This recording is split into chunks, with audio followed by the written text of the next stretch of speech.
వచ్చిన మీ అందరికి కూడా నా హృదయపూర్వక వందనాలు తెలియజేస్తున్నానండి.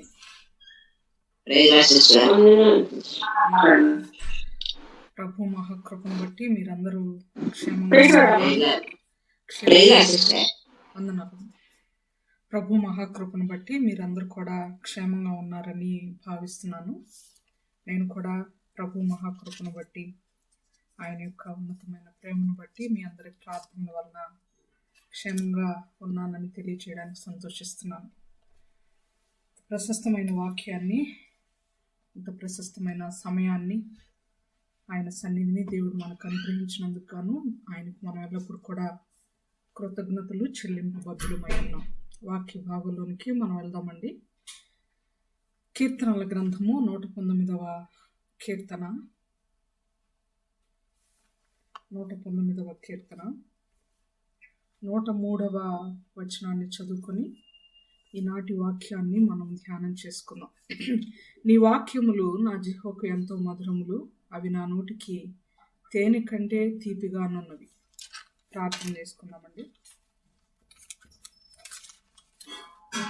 స్తుతికి యోగ్యుడు అయిన మా ప్రియపరలో తండ్రి, పరిశుద్ధుడా, మహోన్నతుడా, మహాఘనుడా, అత్యున్నతమైన సింహాసనం మీద ఆసీనుడైండి నిత్యము పరిశుద్ధుడు పరిశుద్ధుడు పరిశుద్ధుడు అని కొనియాడబడే మా గొప్ప దేవా, మీ పరిశుద్ధమైన నామానికి ఎంతగానో వందనాలు, స్తోత్రాలు, స్తుతులు చెల్లించుకుంటున్నాం. నాయనా, ఈ రాత్రికాలం వేళ మీ సన్నిధిలో మేమంతా చేరడానికి మీరు ఇచ్చినటువంటి గొప్ప కృపపై మీకు స్తోత్రములు చెల్లిస్తున్నాం. వచ్చిన ప్రతి బిడ్డను ప్రత్యేకంగా పేరు పేరును దీవించి ఆశీర్వదించండి.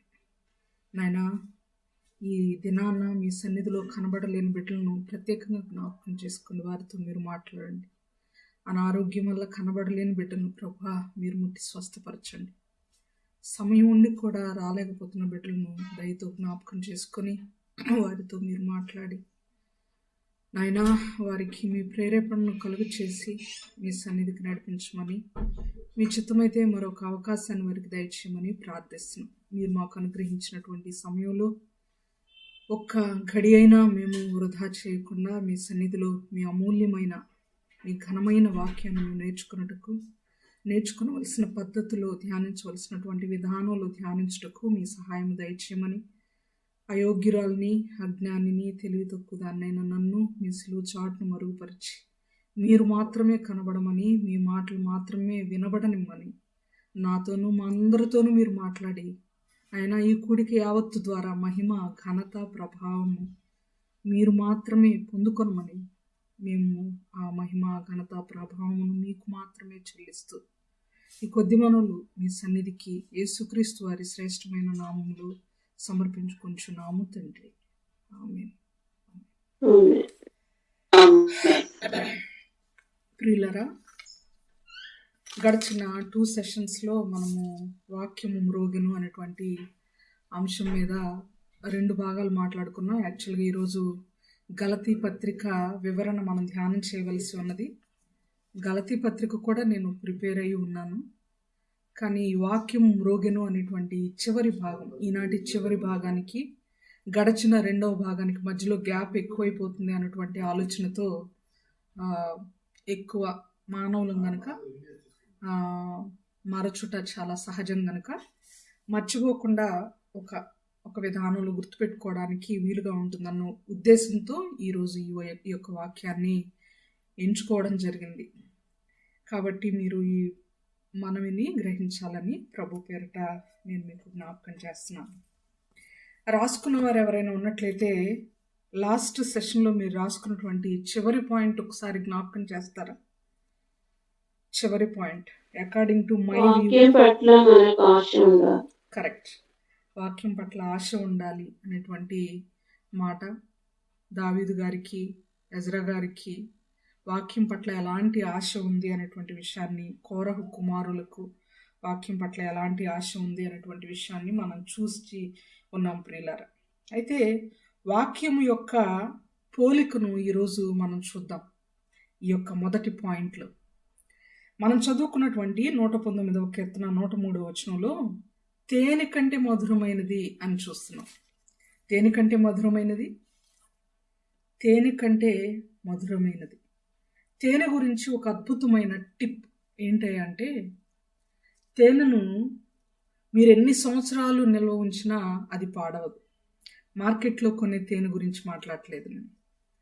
మార్కెట్లో కొనే తేనెలో కల్తీలు ఉంటాయి. ఫ్రిడ్జ్లో పెట్టినా పాడవుతుంది. మీరెంత ప్రిజర్వేటివ్స్ ఉంచినా అది పాడవుతుంది. అచ్చమైన తేనె, న్యాచురల్గా మనకి లభించేటువంటి తేనెను స్టోర్ చేయక్కర్లేదు. మీరు ఇంటర్నెట్లో కూడా వెదికి చదవడానికి ట్రై చేయండి. తేనె ఎన్ని దినాలైనా నిల్వ ఉండేటువంటి పదార్థము అనే తేనె గురించి నేను చదవడం జరిగింది. అలాగే వాక్యము అనేటువంటి ఈ తేనె తరతరాలుగా యుగ యుగాలుగా మన హృదయాల్లో గుర్తుపెట్టుకోవాలి. మనము దానితో మమేకమై బ్రతకాలి. రీసెంట్గా కరోనా సీజన్లో గుండా మనం ప్రయాణిస్తూ వచ్చాం కదా. దేవుని యొక్క మహాకృప.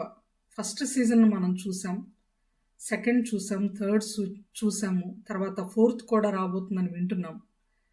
ఎన్నో అపాయకరమైనటువంటి సిచ్యుయేషన్స్ నా మట్టుకు నాకైతే మీకు నేను ఇంతకుముందు చెప్పి ఉన్నానో లేదో నాకైతే జ్ఞాపకం లేదు, కానీ చెప్పే ఉంటాను. ఎందుకంటే చుట్టూ జరిగేటువంటి ఎగ్జాంపుల్స్ని వాక్యం చెప్పేటప్పుడు సందర్భాన్ని బట్టి మాట్లాడడం నాకున్నటువంటి అలవాటు. మా ఫ్లాట్కి కుడివైపున ఉన్న వాళ్ళకి కరోనా వచ్చింది కొద్దిగా దూరంలో, ఎడమ వైపున ఉన్న వారికి కరోనా వచ్చింది, జస్ట్ ఆపోజిట్ ఉన్నటువంటి వారికి కరోనా వచ్చింది. మా ఫ్లాట్కి బ్యాక్ ఏమీ ఫ్లాట్ లేదు, ఇంకొకటి మాకు మాత్రమే ప్రభు మహాకృపను బట్టి కరోనా రాలేదు. అంటే మేమేదో గొప్పవాళ్ళం భక్తిపరులం అని చెప్పట్లేదు. దేవుడు దాని నుండి తప్పించాడు, ఆయన కృప అని మాత్రమే చెప్తున్నాను. నాకంటే వయసులో 3 years చిన్నది ఒక ఆమె, చాలా భక్తి కలిగినటువంటి స్త్రీ. వారు కూడా దైవజనులు, వారి యజమానుడు తను కలిసి వాళ్ళు ట్రైనింగ్ తీసుకొని మరీ సేవలో కొనసాగుతున్నారు. ఒక మినిస్ట్రీ ఆధ్వర్యంలో కొనసాగుతున్నారు. 3 ఆడపిల్లలు, చిన్న చిన్న పిల్లలు. ఒకళ్ళకి 3 సంవత్సరాలు, ఒకళ్ళకి 6 సంవత్సరాలు, ఒకళ్ళకి 9 సంవత్సరాలు, 3 ఆడపిల్లలే. 3 రోజుల క్రితమే మేము కలిసాము ఒక హాఫ్ లైన్ ప్రేయర్లో. తర్వాత హఠాత్తుగా బ్రీతింగ్ ఆగిపోయి తను మరణించింది అని విన్నాం. చాలా షాక్కి గురయ్యాం. తనకంటే వయసులో పెద్దవారు ఎందరో ఉన్నారు ఆ బ్లాక్లో. మాది G బ్లాక్, వాళ్ళది E బ్లాక్. సో నా చుట్టుపక్కల నేను ఎంతమందినో చూశాను. వాళ్ళందరూ కూడా చాలామంది మరణించడం జరిగింది. ఇన్ని కరోనా సీజన్స్ వచ్చినా కూడా దేవుడు మనల్ని తన కృప చొప్పున ఎందుకు ఉంచుతూ వచ్చాడో తెలుసా? ఎందుకు ఉంచుతూ వచ్చాడంటే ఆయన వాక్యం యొక్క గొప్పతనం అది. ఆయన కృప యొక్క గొప్పతనం. ఆయన వాక్యము ఎప్పుడు చెడిపోయేది కాదు. ఆయన వాక్యమే మనల్ని బ్రతికిస్తూ ఉంటుంది కొన్ని సందర్భాలలో. కొన్ని సందర్భాలలో వాక్యం వినడానికి మనల్ని బ్రతికిస్తే దేవుడు కొన్ని సందర్భాల్లో వాక్యం చెప్పడానికి బ్రతికిస్తాడు. కొన్ని సందర్భాల్లో సత్యవాక్యాన్ని కాపాడడానికి మనల్ని బ్రతికిస్తాడు. కొన్ని సందర్భాలలో వాక్యమును సపోర్ట్ చేయడానికి మనల్ని బ్రతికిస్తుంటాడు దేవుడు. నిన్ను నన్ను ఎందుకు బ్రతికించాడో మనకు ఒక అవగాహన ఉండాలి. మనం టిల్ ద డే అలైవ్గా ఉన్నాము, సజీవుల సంఖ్యలో ఉన్నాము అంటే నీ పట్ల నా పట్ల దేవుని యొక్క ఉన్నతమైన ప్రణాళిక ఏమై ఉంటుందో మనం అర్థం చేసుకునవలసిన వారమై ఉన్నాము. కరోనా గురించి నేను ఎందుకు చెప్పానంటే 4 seasons చూసిన తర్వాత కూడా న్యూస్ వస్తూ ఉంది.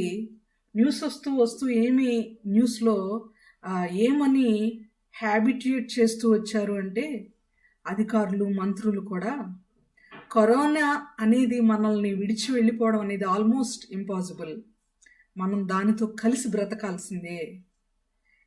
బ్రతకాల్సిందే అని ఒక నిర్ధారణ, ఒక అలవాటు ప్రజలందరూ కూడా అలవాటైపోయింది. విత్ మాస్క్ బయటికి వెళ్ళడం అలవాటైపోయింది. మాస్క్ లేకుండా వెళ్తే మనకే సేఫ్టీ లేదు అని అలవాటైపోయింది. దాంతో కలిసి మనం బ్రతకాలి అనేటువంటి ఒక అవగాహనకు వచ్చేసి మనల్ని మనము కన్విన్స్ చేసుకొని కరోనా మూమెంట్స్, కరోనా యొక్క నీడలు, ఛాయలు ఇంకా భూమి మీద ఉన్నప్పటికీ మనం అలా అలవాటు చేసుకొని బ్రతికేస్తున్నాం. ఈ మాట నేను ఎందుకు చెప్తున్నానంటే తేనె ఎట్టి పరిస్థితిలోనూ బయట ఉంచినా పాడవదు. చుట్టూ ఎలాంటి పాడు చేసేటువంటి పదార్థాలు తనలో ఉన్న, తన చుట్టూ ఉన్న, తనకు మాత్రం ఒక పదార్థాన్ని బట్టి పాడేటువంటి నేచర్ తేనెకు లేదు. వాక్యమును దేవుడు తేనెతో ఎందుకు పోల్చాడో మనం ఎరుగం. కానీ ఆ భక్తుడు చెప్తున్నటువంటి మాట, ఎజ్రా గారు చెప్తున్నటువంటి మాట అయితే తేనె కంటే మధురము.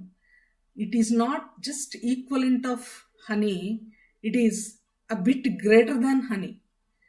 తేనెకు సమమైన తీపి కాదు, తేనె కంటే మధురమైనది. మధురమైనది అంటే తీపి అని మాత్రమే కాదు, కానీ ఒక రుచి కలిగినటువంటి తీపి అని దాని యొక్క భావం ప్రియులరా.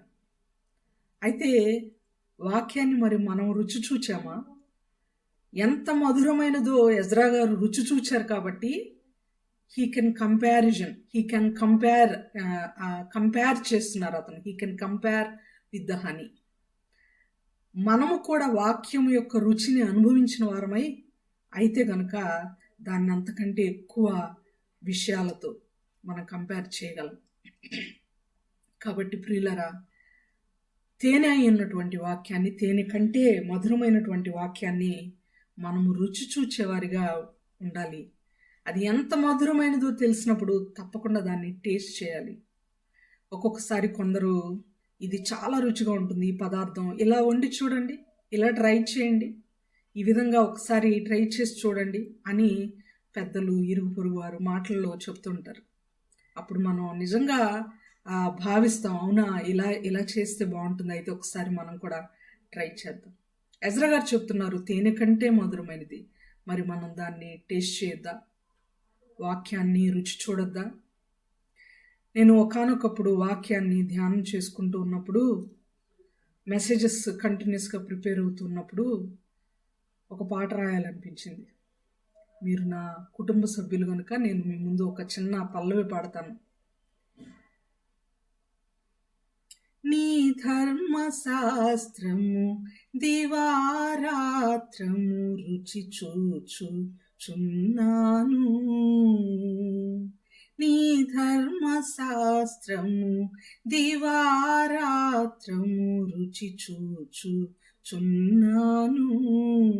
నా దేవదేవా, నా నజరేయా, అసమానుడా యేసయ్యా, స్తుతి పాత్రుడా మెస్సయ్యా, అసమానుడా యేసయ్యా,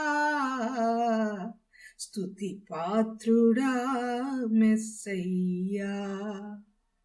నీ వాక్యమును నేను పఠించినప్పుడు కనలేకపోయాను నీ మహిమను. నీ వాక్యమును నేను పఠించినప్పుడు కనలేకపోయాను నీ మహిమను. నీ వాక్యమును నే రుచించినప్పుడు, నీ వాక్యమును నే రుచించినప్పుడు కనులార కన్నాను నీ ప్రేమను. వివరింపగాలేను ఆ ప్రేమను అని రాసుకున్నాను. కారణం ఏంటంటే నా జీవితంలో ఎన్నోసార్లు నేను బైబిల్ చదువుకున్నాను. చిన్నప్పటి నుండి నా తల్లిదండ్రులు నన్ను పెంచిన విధానం, సంఘంలో పెరిగిన విధానం, రక్షింపబడక మునుపు కానీ రక్షింపబడిన తర్వాత కానీ వాక్యాన్ని చదువుకుంటూ ఉన్నప్పుడు ఆల్మోస్ట్ 17 సార్లు వాక్యం బైబిల్ మొత్తం చదవడం కంప్లీట్ చేశాను. ఇది 18వ సారి ఇప్పుడు కంటిన్యూగా చదవడం లేదు. ఇన్నిసార్లు చదివిన దానికి గాను మొదటి 15 సార్లు నాకంత పఠిస్తూ వచ్చానంతే. Just I was going through it, I was reading the Bible అంతే. But I was not tasting the Bible. I have started tasting the Bible for the last 2 times only. వాక్యాన్ని చదువుతూ ఉన్నప్పుడు వాక్యంలో రుచి అర్థం కాదు. అది నేను చెప్పబోయే పాయింట్. రెగ్యులర్గా వాక్య పఠనం చేస్తూ ఉండండి. రోజుకు ఒక అధ్యాయం చదవండి, లేక ఒక పారాగ్రాఫ్ చదవండి, లేక 2-3 అధ్యాయాలు చదవండి, you can not taste anything.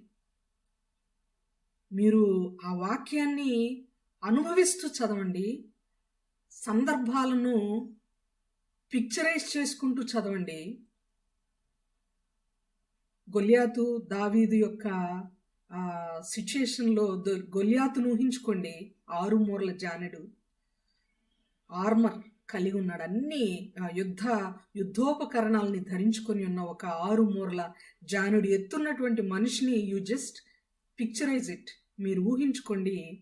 చిన్న బాలుడు 12-13 ఏళ్ల ఒక బాలుణ్ణి, పాలుగారే శరీర ఆకృతి ఉన్నటువంటి ఒక బాలుణ్ణి ఊహించుకోండి. యుద్ధం జరుగుతుంది వారిద్దరి మధ్య.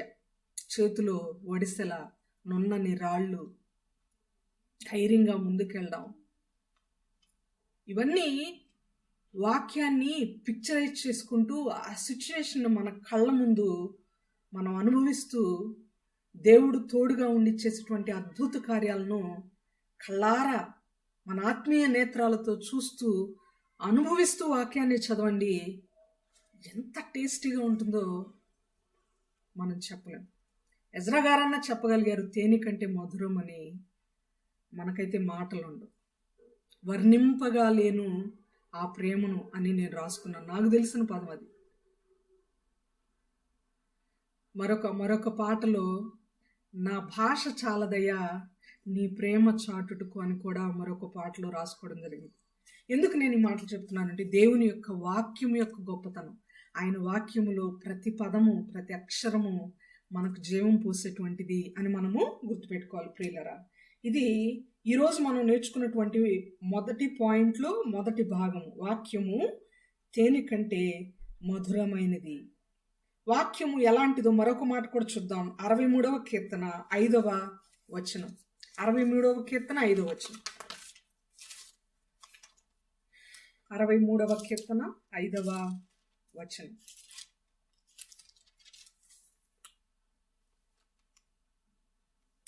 తీస్తే మీరు చదివి సహాయం చేయండి ప్రియులారా. క్రొవ్వు మెదడు నాకు దొరికినట్లుగా నా ప్రాణము తృప్తి పొందుచున్నది. క్రొవ్వు మెదడు నాకు దొరికినట్లుగా నా ప్రాణము తృప్తి పొందుచున్నది. దేని గురించి మాటలు మాట్లాడుతున్నారంటే, నా ప్రాణము నీ కొరకు తృష్ణ గొనుచున్నది అనేటువంటి మాటల పైన మనం చూస్తున్నాం. చూడండి,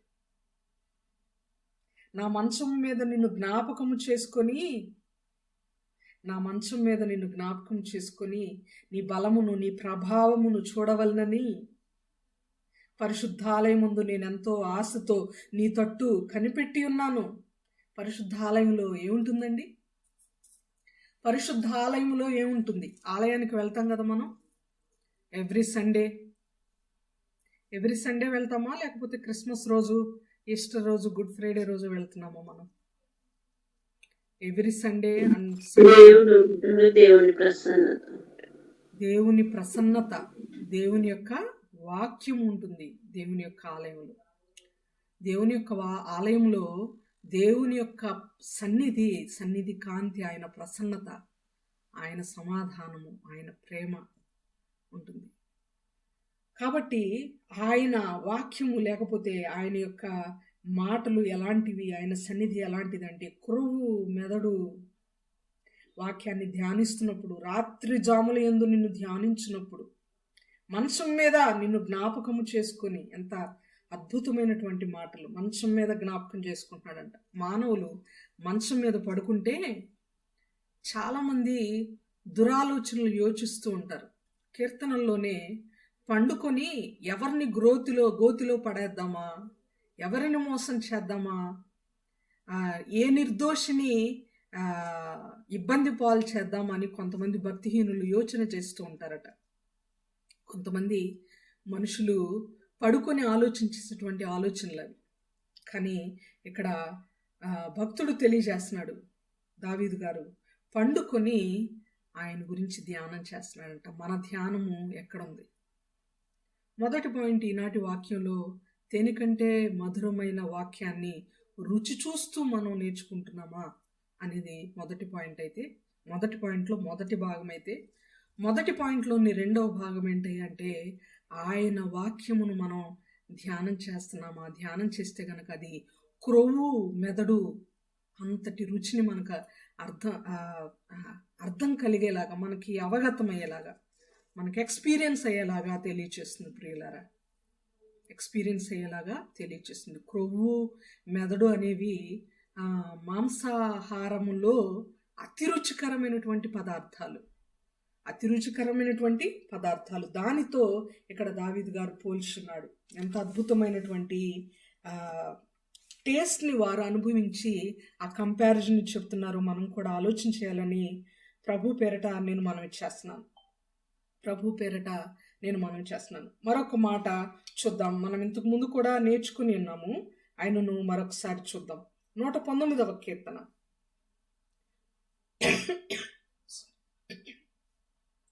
139వ వచనం చదువుతారు ఒకసారి. 119వ కీర్తన 139వ వచనం. నా విరోధులు నీ వాక్యమును మరచిపోదురు, కావున నా ఆసక్తి నన్ను భక్షించున్నది. చాలు. ఇంతకుముందు చూసాము, ఆశ పెట్టుకుని ఉన్నాను అంటాడు ఎజ్రా గారు కానీ దావీదు గారు కానీ. ఇక్కడ ఆసక్తి కనబడుతుంది. ఆసక్తి, ఇంట్రెస్ట్.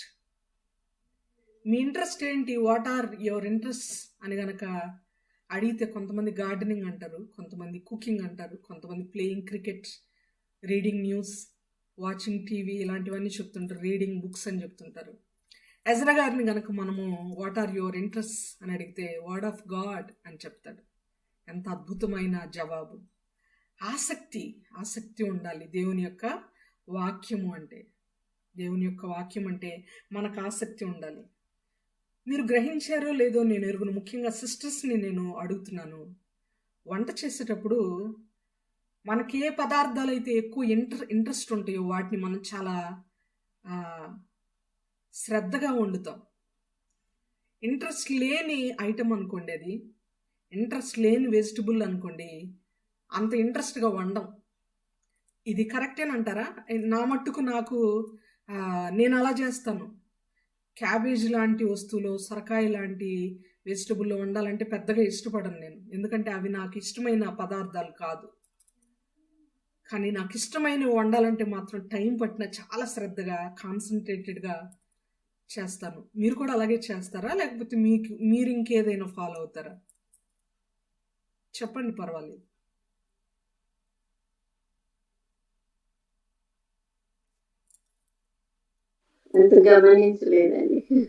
అంత గమనించలేదు.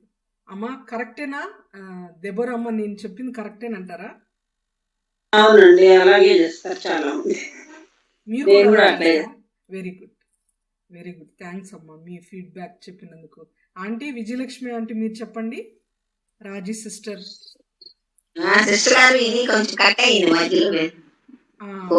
మనకిష్టమైన వంటల్ని, ఇంట్రెస్ట్ ఉన్నటువంటి వంటల్ని చాలా జాగ్రత్తగా ఇష్టంగా మనం చేస్తాం. మీరు ఆఫ్ కోర్స్ మీరు చాలా బాగా చేస్తారు వంటలు. ఇష్టం లేని పదార్థాలని ఎలా పడితే అలా చేస్తాం కదా, పెద్ద శ్రద్ధ చూపం. కరెక్టేనా ఇది నేను అంటున్నది? మీరు కూడా అలా చేస్తారు కదా, నేనైతే అలా చేస్తాను. అలా చేస్తాను. రాజీ సిస్టర్ మీరు కూడా అంతే అనుకుంటున్నాను. లెఫ్ట్ అయినట్టున్నారు బై ఫాల్ట్. No problem. మనము ఆసక్తి ఉన్న వాటిని చాలా శ్రద్ధగా చేస్తాం. మరి శ్రద్ధగా దేవుని సన్నిధికి మనం అటెండ్ అవుతున్నాం అంటే దాని అర్థం ఏంటి? వాక్యం అంటే, పాట పాడడం అంటే, ప్రార్థన చేయడం అంటే, సాక్ష్యం చెప్పడం అంటే, దేవుని సన్నిధిలో కనబడడం అంటే, విజ్ఞాపన చేయడం అంటే మనకు చాలా ఆసక్తి అని అర్థం. హడావిడిగా వెళ్ళిపోతున్నాము అంటే అర్థం ఏంటి? అంత ఇంట్రెస్ట్ లేదు అని అర్థం. ఓ, సత్యానిధి సిస్టర్ కూడా ఉన్నారు గ్రూప్లో. సిస్టర్ మీరు కూడా అంతేనా వంట చేసేటప్పుడు?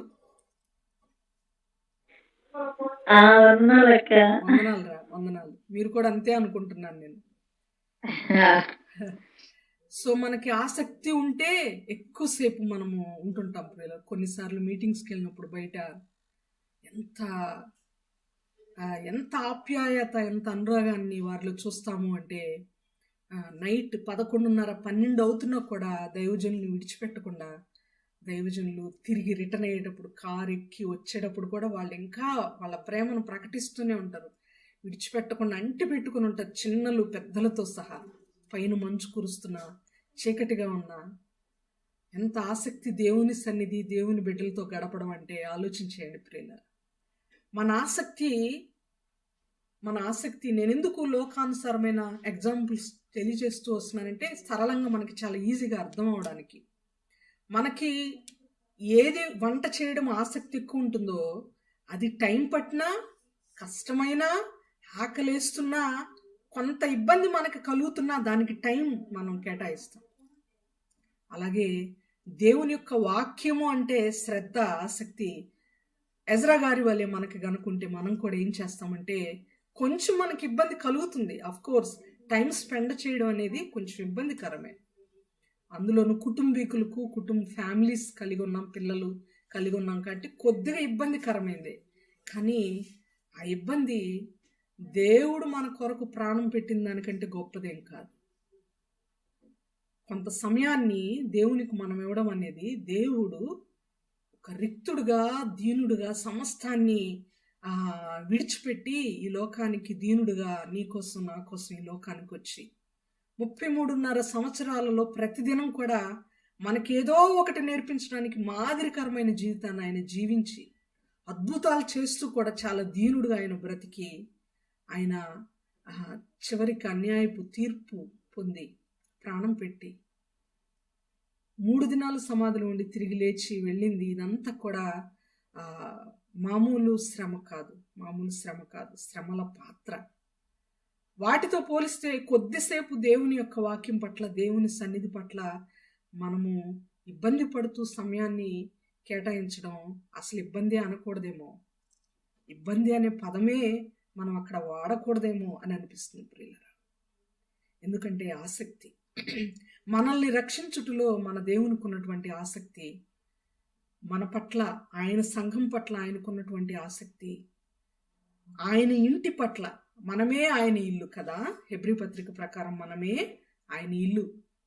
ఆయన ఇంటి పట్ల ఆయనకు ఎంతో ఆసక్తి. నీ ఇంటిని గూర్చిన ఆసక్తి నన్ను భక్షించుచున్నది అంటాడు. మరి మనల్ని గూర్చి ఆయనకు అంత ఆసక్తి ఉన్నప్పుడు ఆయన వాక్యం పట్ల మనకి ఆసక్తి ఉండాలి కదా.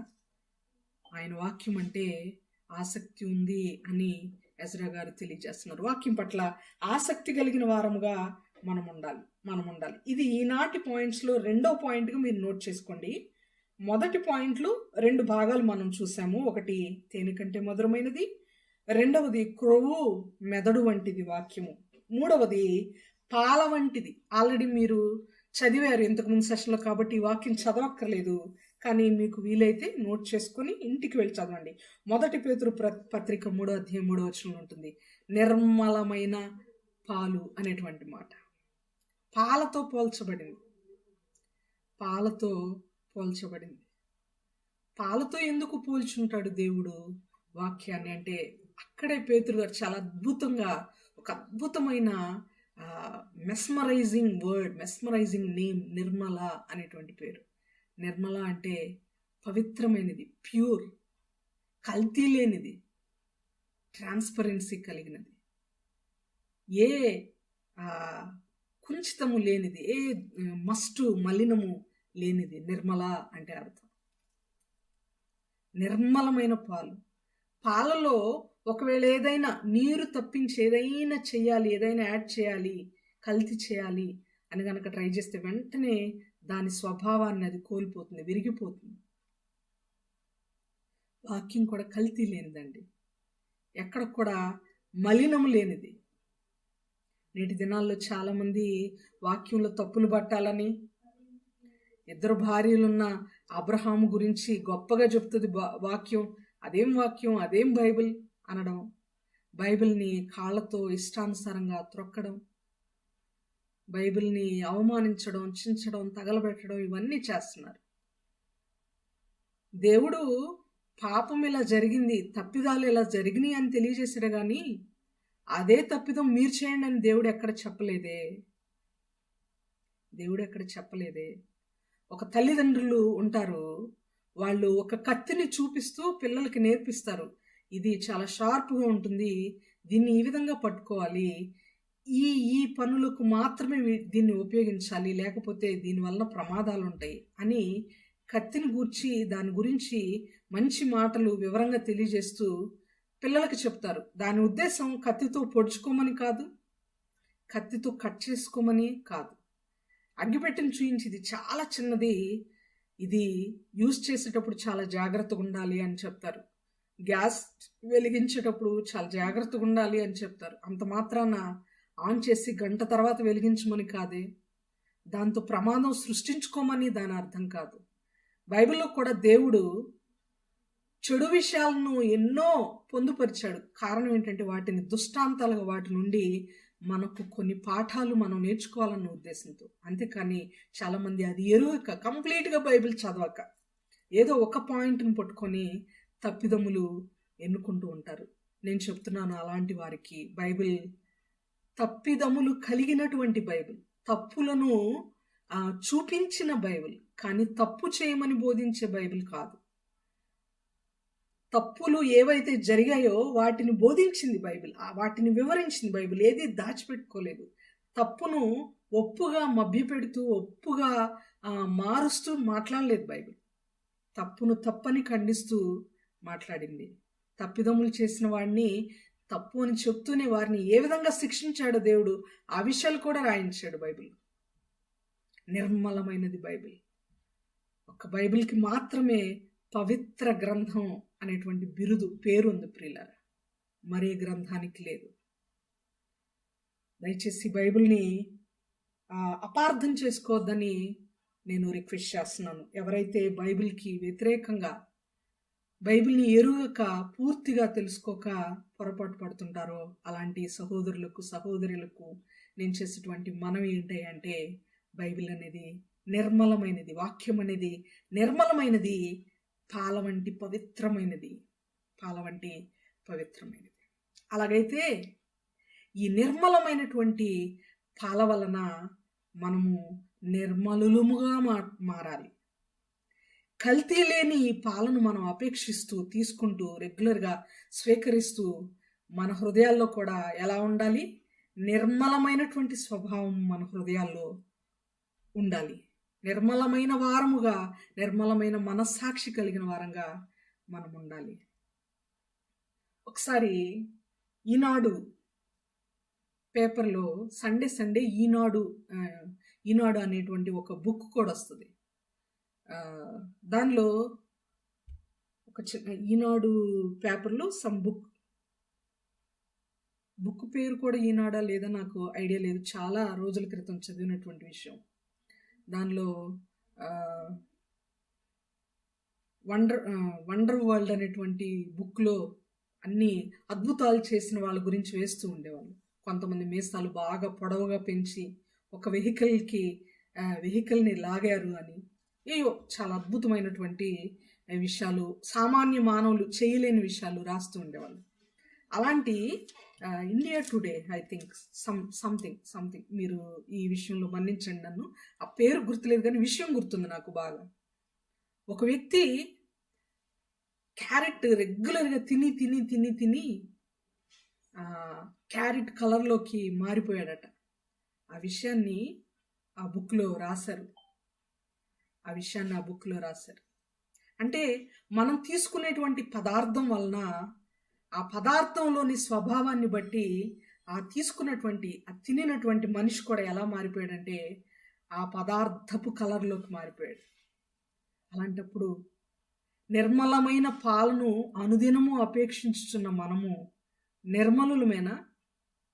అనుదినము ఏ కల్తీ లేని వాక్యాన్ని స్వీకరిస్తున్నటువంటి మనము, వాక్యాన్ని వింటూ, చదువుతూ, ఆచరిస్తూ, బోధిస్తూ ఉన్నటువంటి మనము వాక్య రూపంలోకి మనం మారుతున్నామా? మనం చూస్తే ఒక వాక్యాన్ని చూసినట్టుగా, ఒక వాక్యాన్ని మనతో మాట్లాడితే ఒక వాక్యం నేర్చుకుంటున్నట్టుగా ఎదుటి వాళ్ళు మనల్ని బట్టి ఫీల్ అవుతున్నారా లేదా అనే విషయాన్ని మనం జ్ఞాపకం చేసుకోవాలి ప్రియులారా.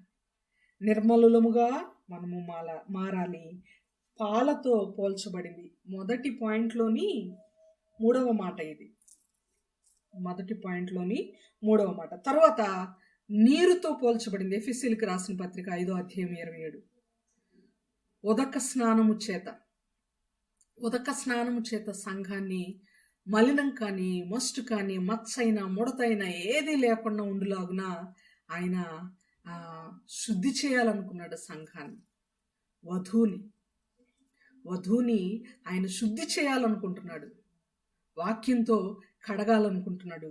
నీటితో పోల్చబడింది ప్రియులరా, నీటితో పోల్చబడింది వాక్యం. అంతకుముందు కూడా మనం వివరించుకున్నాం కనుక చదివించట్లేదు, మీరు రాసుకోండి. ఎఫెసీయులకు రాసిన పత్రిక 5వ అధ్యాయము 27వ వచనం.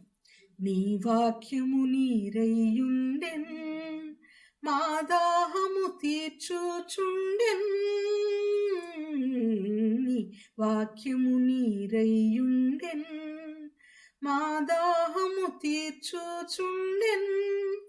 ఆ నీరే మాకు పానము స్నానము, ఆ నీరే మాకు పానము స్నానము.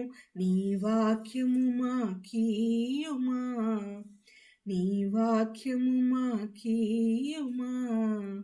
దేవాని దివ్య వాక్యము ఇవిగా మాకు దొరికెను.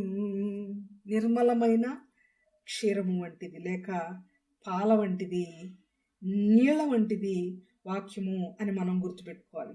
మొదటి పాయింట్లో 4 భాగాలు మనం చూసాము. తర్వాత వెరీ ఇంపార్టెంట్ పోలిక ద్వితీయోపదేశకాండము 32వ అధ్యాయము 2వ వచనాన్ని ఒకసారి చదువుదాం. వాక్యము మంచు వంటిది, వాన వంటిది అనేటువంటి మాటలు మనం అక్కడ చూస్తాం ప్రియులారా. ద్వితీయోపదేశకాండము 32వ అధ్యాయము 2వ వచనం.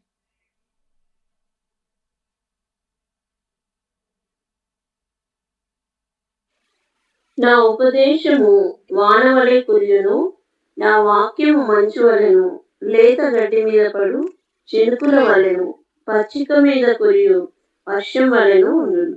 2వ వచనమే కదా సిస్టర్? 22 అని మళ్ళీ డౌట్ వచ్చింది. ఓకే, 32:2. ఎస్, ద్వితీయోపదేశకాండం 32వ అధ్యాయం 2వ వచనం. వానతో పోల్చబడింది, మంచుతో పోల్చబడింది ఆయన ఉపదేశము, ఆయన మాటలు.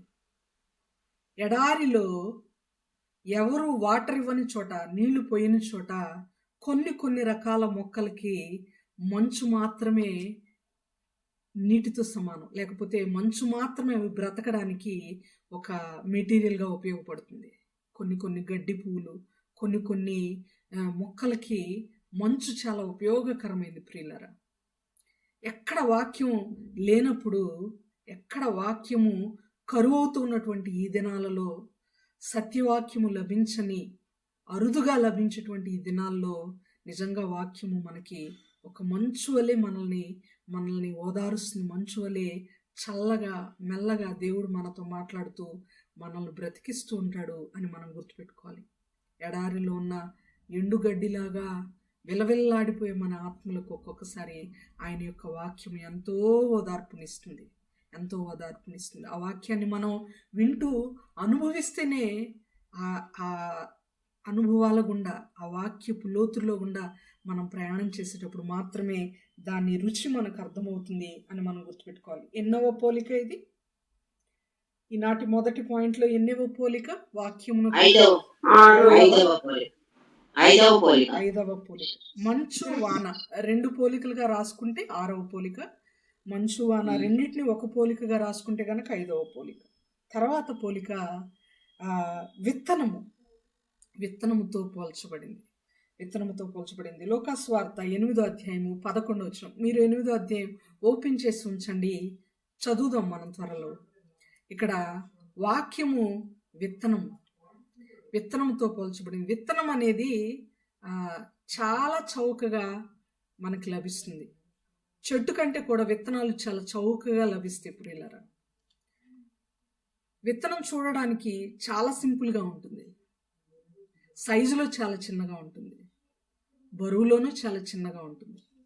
కానీ అది నాటబడిన తర్వాత, వృక్షమైన తర్వాత, మొలకెత్తిన తర్వాత, మహా పెద్ద వృక్షమైన తర్వాత అన్ని విషయాల్లో కూడా చాలా అధికంగా బరువులో వెయిట్గా చూపులకు కూడా చాలా పెద్దదిగా, చూపులకి సింపుల్గా ఉండదు, అది చాలా భారీగా కనబడుతుంది. ఇంకొక ముఖ్యమైనటువంటి విషయం ఏంటంటే, విత్తనముగా మనం దేన్నైతే చూసామో, నేను లాస్ట్ టైమే ఈ మాటలు చెప్తానేమోనని ఒక ప్రాక్టికల్ లాగా కొన్ని మెంతుల్ని నాటి కూడా పెట్టుకున్నాను. కానీ సన్షైన్ కోసం టెర్రస్ మీద పెట్టొచ్చాను ప్రియులారా. ఇప్పుడు వెళ్ళి తీసుకురాలేను. కానీ మీరు ఊహించుకోండి, మెంతులు చూడడానికి చాలా చిన్నగా ఉంటాయి. చిన్న ఆకారంలో, రూపం కూడా ఒక విధమైనటువంటి బ్రౌనిష్ రూపంలో ఉంటాయి. ఇంత చిన్నగా ఉంటుంది విత్తనం. కానీ అవి నాటిన తర్వాత, మొలకెత్తిన తర్వాత ఆ విత్తనం యొక్క రూపం మొలకలు ఎక్కడన్నా కనబడిద్దా మీకు? ఒక విత్తనం నాటినప్పుడు మొలకెత్తిన తర్వాత ఎక్కడైనా కనబడుతుందా? ఎక్కడ కనబడదు.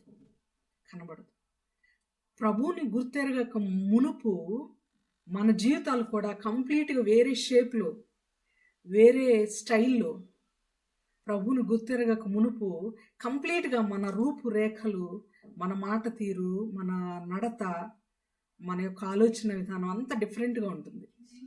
ఇక్కడ లూకాసు వార్తలో విత్తనం అంటే వాక్యం. నేను మనిషితో కూడా పోలుస్తూ నేను మాట్లాడుతున్నాను. ఒక విత్తనంగా మనం అంటే దేవుని యొక్క సన్నిధిని గుర్తెరగక మునుపు, ఆయన్ని నమ్ముకోక మునుపు కంప్లీట్గా మన రూపము, మన యొక్క నడత, మన అపీరెన్స్, మన అటైర్ అంతా కూడా కంప్లీట్గా డిఫరెంట్గా ఉంటుంది. కానీ విత్తనము భూమిలో నాటబడటం అంటే మనము దేవునిలో నాటబడినప్పుడు, లేక ఈ లోకానుసారంగా భూమిని ఒకవేళ ఈ లోకంగా మనం భావిస్తే, ఈ లోకానుసారంగా విత్తనము భూమిలో నాటబడినప్పుడు మొదటగా చచ్చిపోతుంది. విత్తనం కుళ్ళిపోతుంది, కృషించిపోతుంది, తన షేప్ అవుట్ అయిపోతుంది, బద్దలైపోతుంది, తన రూపాన్ని కంప్లీట్గా పోగొట్టుకుంటుంది. పౌలు గారు అంటారు, నేను నా మట్టుకైతే బ్రతుకుట క్రీస్తే, నేను ఈ లోకరీతిగా చూస్తే నేను సిలువ వేయబడి ఉన్నాను. పాపము రీతిగా, లోకానుసారంగా, నా ఫస్ట్ లైఫ్ పరంగా కనుక నేను చూస్తే ఐ వాజ్ డైడ్, నేను మరణించాను. ఇప్పుడు నాలో జీవిస్తున్న మాత్రం క్రీస్తే. ఇప్పుడు ఆ విత్తనం భూమిలో చనిపోయిన తర్వాత వచ్చేటువంటి మొలక ఏదైతే ఉందో, ఆ మెంతులు నాటిన తర్వాత వచ్చినటువంటి ఆ మొలక ఏదైతే ఉందో, కంప్లీట్గా there will be no comparison with that seed. ఆ విత్తనానికి, మొలకకి, మొక్కకి ఎలాంటి సంబంధం ఉన్నట్టు మనకు కనబడదు. ఆ కలర్ దీనిలో ఉండదు, ఆ షేప్ దీనిలో ఉండదు, ఆ టెండెన్సీ దీనిలో ఉండదు. విత్తనం ఏమో గట్టిగా ఉంటుంది, మొలకేమో నునుపుగా, మృదువుగా, లేతగా, చాలా సున్నితంగా ఉంటుంది. దాని స్మెల్ వేరుగా ఉంటుంది, దీని స్మెల్ ఇంకొంచెం ఫ్లేవరిష్గా ఉంటుంది. మన జీవితాలు కూడా మనము పరిమళ వాసనగా ఉండాలి. మన స్మెల్ విషయంలో మనల్ని కొంచెం దూరం నుండి ఎవరైనా ఎక్స్పీరియన్స్ చేసేటప్పుడు మన వాసన క్రీస్తు వాసన, సువాసన. క్రైస్తవ బిడ్డలు, మనం దేవుని బిడ్డలు, దేవుని చూస్తున్నట్టే ఉండాలి. మనల్ని చూస్తే మన పాత జీవితం యొక్క ఛాయలు ఎక్కడ కూడా కనపడకూడదు. మొలకెత్తిన తర్వాత, అంటే రక్షణలోనికి వచ్చిన తర్వాత, ఈ లోకానుసారంగా మరణించి నూతన జీవితాన్ని, నూతనంగా మనము తిరిగి జన్మించినప్పుడు కంప్లీట్గా మన attitude, behaviour, way of talking అన్నీ కూడా కంప్లీట్గా మారాలి. కానీ ఇక్కడ ఈ విషయంలో విత్తనము దగ్గరికి వస్తే దేవుని యొక్క వాక్యము, ఆ వాక్యము విత్తబడినప్పుడు చాలా సింపుల్గా, చాలా ఈజీగా అవైలబుల్ ఉండే విధంగా, ఏవైనా ఒక వెజిటబుల్స్ ప్యాకెట్ లేకపోతే ఆకుకూరల విత్తనాలు కొనాలనుకోండి, ఒక 10 రూపీస్కి చాలా వస్తాయి. ఒక 100 సీడ్స్ ఉంటాయి దాంట్లో, దగ్గర చాలా చౌకగా లభిస్తుంది. కానీ ఒక్కొక్క సీడ్ నుండి వచ్చేటువంటి ప్లాంట్ ఏదైతే ఉందో, అలాంటి ఒక్క టమాటా గింజను మనం నాటితే ఒక 50 టమాటోస్ దాని నుండి మనం తీసుకురావచ్చు సుమారుగా. అలాగే ఒక్క వాక్యపు విత్తనము సరైన చోటులో, సరైన హృదయంలో సరిగ్గా నాటబడితే ఒక 50 మెంబర్స్ ఆ వాక్యం ద్వారా డెవలప్ అవ్వచ్చు. ఈ విషయం పక్కన పెడితే నేను మిమ్మల్ని ఒక ప్రశ్న అడుగుతున్నాను. ఎన్నో వాక్యపు విత్తనాలు హృదయం అనే మన భూమిలో ఇంతకాలం వరకు నాటబడ్డాయి. మంచిది. కానీ ఒక్క విత్తనమైనా ఫలించి మరలా తిరిగి కొన్ని పండ్లను, కొన్ని ఆత్మలను, కొంతమంది మనుషులను ప్రొడ్యూస్ చేయగలిగిందా? ఒక్క వాక్య విత్తనము మన హృదయంలో పడి సరిగ్గా ఫలించి ఆ విత్తనం నుండి కొంతమందిని మరలా ఉత్పత్తి చేయగలిగిందా? కొంతమంది విశ్వాసులను తయారు చేయగలిగిందా? కొంతమంది దేవుని బిడ్డలు మన ద్వారా దేవుని సన్నిధికి వస్తున్నారా? మన సంఘానికి మనం వెళ్తున్నాం, మన బిడ్డలు వస్తున్నారు, మన భర్త వస్తున్నాడు, మన భార్య వస్తుంది, మనతో పాటు మన పిల్లలు, మన తల్లిదండ్రులు వస్తున్నారు. మంచిదే. కానీ మన ద్వారా, మన మూలముగా మనలో పడినటువంటి వాక్య విత్తనాలు ఫలించి ఇంకెవరైనా వస్తున్నారా? ఆన్సర్ కనుక రావట్లేదు అంటే, ఓ ఐ సీ, ఇంతకాలం పడినటువంటి ఆ విత్తనాలు ఇంకా ఫలించలేదన్నమాట. ఇంతకాలం మన హృదయం అనేటువంటి భూమిలో పడినటువంటి విత్తనాలు రాళ్లలో పడిన విత్తనాల్లాగాను, ముళ్ళ చెట్లలో పడిన విత్తనాల్లాగాను, దారి ప్రక్కన పడిన విత్తనాల్లాగాను మిస్యూజ్ అయ్యాయి అన్నమాట. సరిగ్గా మంచి నేలను పడిన విత్తనాల్లాగా 30 60 100 ఫలించలేదన్నమాట. 30 దగ్గరికి తర్వాత వెళ్దాం. అట్లీస్ట్ 2 అట్లీస్ట్ 3 30 అంటే 30%, 60%, 100% అనుకుంటామేమో. 2 యోబు కలిగిన దానికంటే, తను పోగొట్టుకున్న దానికంటే 2 పొందాడు అంటే ఒకవేళ దాని అర్థం ఏంటి? యోబుకి ఒక 10 ఎకరాలు పొలం ఉంది అనుకుందాం. మన మధ్యలో షౌరీ బ్రదర్ ఉన్నారు. షౌరీ బ్రదర్కి ఒక 10 ఎకరాల పొలం ఉంది, వ్యవసాయం చేస్తున్నారు అనుకుందాం ఉదాహరణకి. వారు ఏదో కొన్ని ఇబ్బందుల వల్ల, కష్టాల వల్ల 10 ఎకరాల పొలాన్ని పోగొట్టుకున్నారు అనుకుందాం. తిరిగి దేవుడు అద్భుత రీతిలో అతనికి 2 పొలాన్ని తిరిగి ఇచ్చాడు అంటే ఎంత ఇచ్చాడు దేవుడు?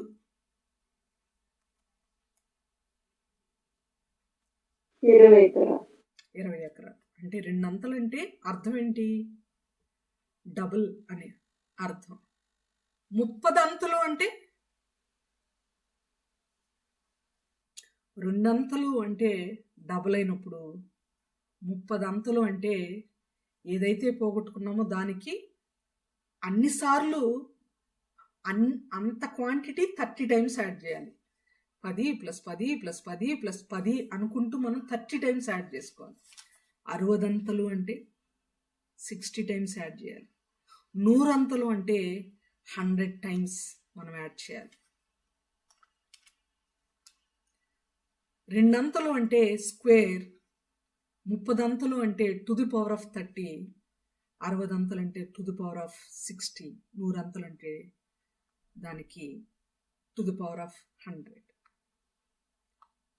మరి మనము వాక్యాన్ని ఇన్ని రోజులుగా, ఇన్ని సంవత్సరాలుగా సంఘాలలో, మీట్స్లో, దేవుని యొక్క సన్నిధిలో నేర్చుకుంటూ ఉన్న ఫలభరితం కావట్లేదు, 2 కూడా రావట్లేదు అని అంటే, 2 కూడా ఫలము రావట్లేదంటే మనలో పడిన విత్తనాలు వృద్ధి చెందట్లేదా?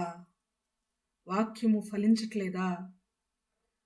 ఒకవేళ వాక్యం ఫలించే పరిస్థితులున్నా ఐహిక విచారాల వల్ల కొన్ని అవి పెరిగి పెద్దవైనా కూడా ఐహిక విచారాల వల్ల కొన్ని అణచబడిన విత్తనాలు ఉన్నాయి బైబిల్లో.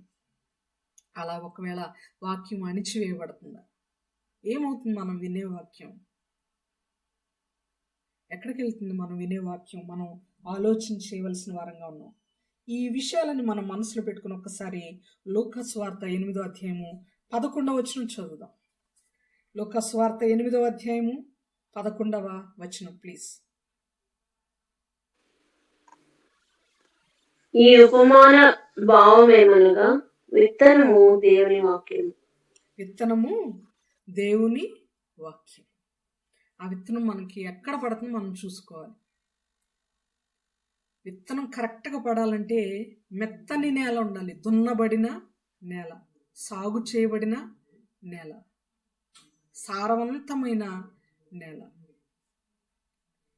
బీడు భూమిలో ఎన్ని విత్తనాలు వేసినా వేస్ట్, మొలకెత్తవు. ఎందుకంటే ఫస్ట్ అవి కప్పబడవు, అవి భూమి లోపలికి వెళ్ళవు. వాక్యాన్ని గ్రహించని హృదయాలకు ఎంత వాక్యం ఇచ్చినా వెళ్ళదది. ఆహారాన్ని మింగలేని పరిస్థితిలో ఉన్నవారికి ఎంతసేపు మింగించడానికి ట్రై చేస్తున్నా అది ఆహారం లోపలికి వెళ్ళదు. విత్తనాలు బీడు భూమి మీద గట్టి నేల మీద వేసినప్పుడు నేల పైనే ఉంటాయి. ఎప్పుడైతే ఆ విత్తనము నేల చేత కప్పబడుతుందో, లోపలికి వెళ్ళిపోతుందో, అప్పుడు మాత్రమే అది మొలకెత్తుతుంది, ఫలిస్తుంది. మరి మన హృదయం, మన జీవితం బీడు భూమిలాగా దున్నబడకుండా ఉందా? ఎన్నడూ దున్నని బీడు భూములను దున్నుడి. ఇంతవరకు అసలు వాక్యం వినకుండా, వాక్యం పట్ల శ్రద్ధ చూపకుండా, వాక్యానికి చెవి ఇవ్వని వారి దగ్గరికి వెళ్ళి వాక్యం చెప్పండి, వాళ్ళను దున్నండి, సాగు చేయండి. నేను చేశాను, నా తండ్రి చేశాడు, ఎప్పటి వరకు నా తండ్రి చేశాడు, తర్వాత నేను చేశాను, మీరు కూడా అదే చెయ్యండి అంటున్నాడు దేవుడు. నా తండ్రి మంచి వ్యవసాయకుడు. దేవుని బిడ్డలు, వాక్యము ప్రచురించేవారు కూడా వ్యవసాయకులు. ఎంత దున్నినా, ఎంత మంచి మంచి విత్తనాలు నాటినా ఫలితం లేకపోతే వ్యవసాయం చేసే దైవజనుడైనా ఏం చేయగలడు? ఆలోచించేద్దాం ప్రియులరా. విత్తనం వంటి వాక్యాన్ని మనము మొలకెత్తించేవారిగా, ఫలింపు తీసుకొచ్చేవారిగా, ఒక విత్తనం వలన, ఒక వాక్య విత్తనం వలన మనము అభివృద్ధి చెందేవారిగా, ఆత్మీయంగా వృద్ధి కలిగించే వారంగా మనము ఉండాలని దేవుని యొక్క నామం పేరట జ్ఞాపకం చేస్తున్నాను. ఇవి 2 సెన్సెస్లో ఉన్నాయి మాటలు. మీరు అనుకోవచ్చు, నాటినవాడు పౌలు, నీరు పోసినవాడు అపోల్లో, వృద్ధి కలిగించినవాడు దేవుడే అన్నాడు పౌలు గారు. కరెక్ట్, ఆ సెన్స్ కూడా ఉంది. నాటడం అంటే ఇక్కడ వాక్య విత్తనాలు నాటడమే. నీరు పోయడం అంటే విత్తబడిన ఆ మాటలో అటు ఇటు వెళ్లకుండా ప్రొటెక్ట్ చేస్తూ, వాక్యంతో వారిని పెంపారు చేస్తూ రావడం. వృద్ధిని కలిగించేది దేవుడే. కానీ ఇవి 3 జరగాలన్నా కూడా మొదట బీడు భూములుగా ఉండకుండా ఉండాలి. వాక్య విత్తనాలను రిసీవ్ చేసుకునే నేల అనగా హృదయము మనలో ఉండాలి అని నేను మీకు మరొకసారి జ్ఞాపకం చేస్తున్నాను. ఇది ఎన్నవ పాయింట్? మొదటి పాయింట్లో 7వ పాయింట్, 6వ పాయింట్. ఓకే, మంచు వాన రెండింటిని ఒక పాయింట్గా రాసుకుంటే కనుక ఇది 6వ పాయింట్. మొదటి పాయింట్లో 6 భాగాలు మనం చూసాం. రెండవది ఆసక్తి కలిగి ఉండాలి అనేది చూసాం. 3వ పాయింట్, ఈరోజు పాఠంలో 3వ పాయింట్ ఏంటంటే వాక్యాన్ని మనము ధ్యానించాలి. ఆల్రెడీ ఇందాక ఒక వచనం చూసాం మనము. రాత్రి వేళ పరుండి ఉండి వాక్యమును నేను ధ్యానించినప్పుడు అది నాకు క్రొవ్వు మెదడుగా కనబడుతుంది అనే మాటలు మనం చూసాం. వాక్యాన్ని ధ్యానించాలి. మరొక మాట చదువుదాం. 148వ వచనం, 119వ కీర్తనలో 148వ వచనం చదువుదాం.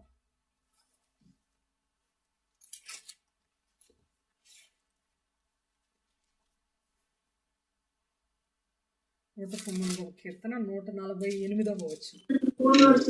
నీవిచ్చిన వాక్యమును నేను ధ్యానించుటకై నా కన్నులు రాత్రి జాములు కాకమునిపే తెరుచుకొందును.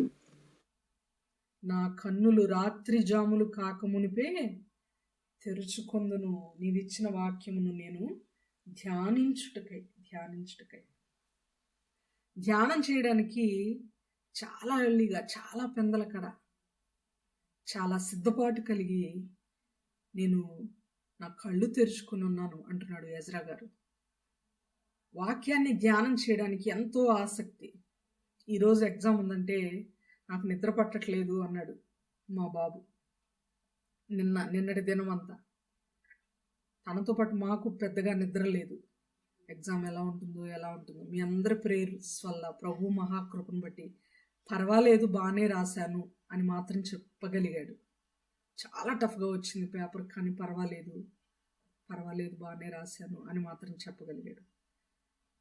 ఏదైనా ఒక పని ఉంది మనకి, ఒకటి ధ్యానం చేయాలి, ఒకటి మెమరైజ్ చేయాలి, మనం ఒకటి నేర్చుకోవాలి అని అంటే, ఒకటి మెడిటేట్ చేయాలంటే ఎర్లీగా ఉండాలి ప్రియులారా. పెందల కడ రాత్రి జాములు కాక మునిపే ఆయన కళ్ళు తెరుచుకొని మనం వెయిట్ చేస్తున్నాడంట దేవుని యొక్క వాక్యాన్ని మెడిటేట్ చేయడానికి, దేవుని యొక్క వాక్యాన్ని గుర్తు చేసుకోవడానికి, జ్ఞాపకం చేసుకోవడానికి, ఆయన మాటలను గుర్తు తెచ్చుకోవడానికి. మనం ఉదయాన్నే లేవగానే ప్రార్థన చేస్తాం. Very good. 4కి 4:30కి మనకు లేచే అలవాటు ఉంది. ప్రేయర్ చేసుకుంటాం. కొంతమంది మిడ్ నైట్లో మధ్యలో లేచి చేస్తూ ఉంటారు. చాలా చాలా మంచి అలవాట్లు ప్రియులరా. దేవునితో సాన్నిహిత్యం మనం కలిగి ఉండడానికి, ఆయన యొక్క స్వారూప్యంలోనికి మనం మార్చబడటానికి మనకు ఉండేటువంటి ఒక మంచి హ్యాబిట్ ఏంటో తెలుసా? ఆయనతో ఎక్కువసేపు మాట్లాడడం. అందరూ నిద్రపోతున్నప్పుడు, ఎవరు కూడా దేవునితో మాట్లాడే సమయం కానప్పుడు మనం లీజర్గా టైం తీసుకొని రెడీగా ఉండి ఆయనతో మాట్లాడుతుంటే ఆయన ఎంత ఇష్టపడతాడు. క్లోజ్ ఫ్రెండ్స్ అనుకునే వాళ్ళు 11:30, 12కి కూడా ఫోన్లు చేసి మాట్లాడుకుంటుంటారు. ఎర్లీ మార్నింగ్ అయినా లేవగానే పనులన్నీ ఉన్నా కూడా కొంతమంది క్లోజ్ ఫ్రెండ్స్ మాట్లాడుతూ ఉంటారు. మాట్లాడడం అనేది ఫ్రెండ్స్ ఒకరితో ఒకరు ఇష్టపడేటువంటి ఒక సంభాషణ. అలాంటి సంభాషణ దేవునితో మనం కలిగి ఉండటం ఎంత గొప్ప విషయం. అయితే మంచిదే, దేవునితో మాట్లాడడం మంచిదే. కానీ ఆయన చెప్పిన మాటలను ఎర్లీ మార్నింగ్ లేచి మనం మెడిటేట్ చేసామా? దేవుడు తన వాక్యంలో ఆయన మాట్లాడుతూ యోహాను సువార్తలో 14వ అధ్యాయంలో 18వ వచనంలో ఆయన మాట్లాడుతూ నాకు జ్ఞాపకం చేశాడు. నేను నిన్ను అనాథనగా విడువనన్నాడు, మళ్ళా వస్తానన్నాడు. నాకు తోడుగా ఆయన ఆదరణకర్తను ఉంచుతానన్నాడు. ఎంత గొప్ప దేవుడు. నేను అనాథన కాదు కదా, నాకెవరూ లేకపోయినా పర్వాలేదు, నేనైతే అనాథన కాదు. ఎన్ని కష్టాలున్నా పర్వాలేదు, నేను అనాథన కాదు, నా దేవుడు నాతో ఉన్నాడు. పరిశుద్ధాత్మను తోడుగా ఉంచి వెళ్ళాడు ఆయన, ఉత్తరవాది నుంచి వెళ్ళాడు అని ఎప్పుడైనా ఒక వాక్యాన్ని తలపోసుకొని మెడిటేట్ చేసామా? మనం ధ్యానం చేసామా? మనం త్వరపడ్డామా ఒక వాక్యాన్ని మన బ్రెయిన్లో ఉంచుకొని దాన్ని ధ్యానం చేయడానికి? ఇర్మియా 33:3లో నాకు మొరపెట్టుము, నేను నీకు ఉత్తరం ఇచ్చేదను, నీవు గ్రహింపలేని గొప్ప సంగతులు, గూఢమైన సంగతులను నేను నీకు తెలియజేసేదను అని వాగ్దానం చేస్తే దేవుడు ఆ వాక్యాన్ని ఎత్తి పట్టుకొని, అయ్యా నీకు మొరపెట్టమన్నావు, నేను మొరపెడతాను, నాకు తెలియజేస్తావా? నువ్వు తెలియజేస్తానన్నావు కదా, ఈ విషయం ఖచ్చితంగా నువ్వు బయలుపరుస్తావు, నేను ఎరుగుదును, నువ్వేది దాచవు, నువ్వు మాట ఇచ్చి తప్పవయ్యా, నీ మాటలు నేను జ్ఞాపకం చేసుకుంటున్నాను అని ఆ వాక్యాన్ని మనం మెడిటేట్ చేసామా? తలపోసుకున్నామా? ధ్యానం చేసామా? అలాంటి హ్యాబిట్ కనుక మనకుంటే ఆత్మీయంగా మనంత బలవంతులు ఎవరు లేరు ప్రియుల. మీరు పాలిచ్చే గేదెను మీరు ఎప్పుడైనా గమనిస్తే కనుక, నేను ముగిస్తున్నాను, తినినటువంటి ఆహారాన్ని తినడానికి ఎంత టైం తీసుకుంటుందో నెమరు వేయడానికి అంతకంటే ఎక్కువ టైం తీసుకుంటుంది. యామే కరెక్ట్? ఇది కరెక్టేనా?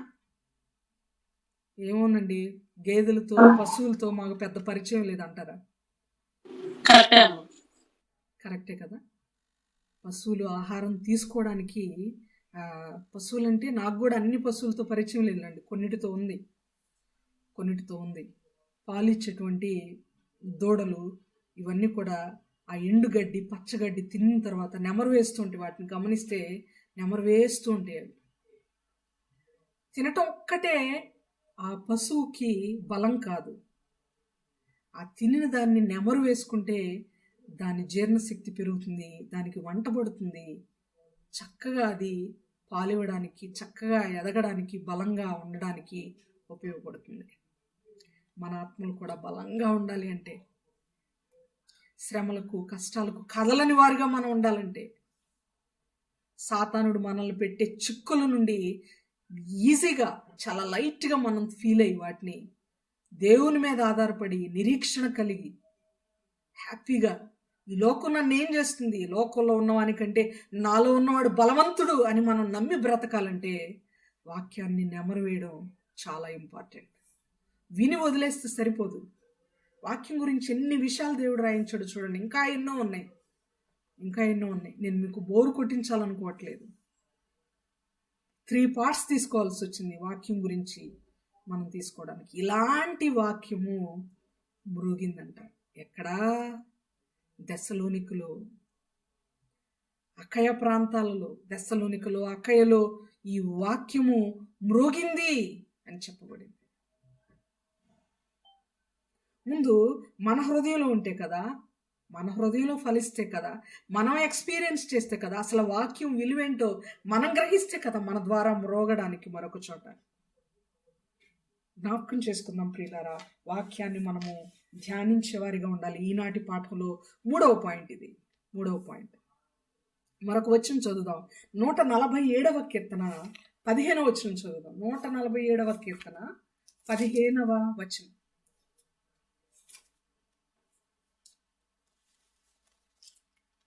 147వ కీర్తన 15వ వచనం.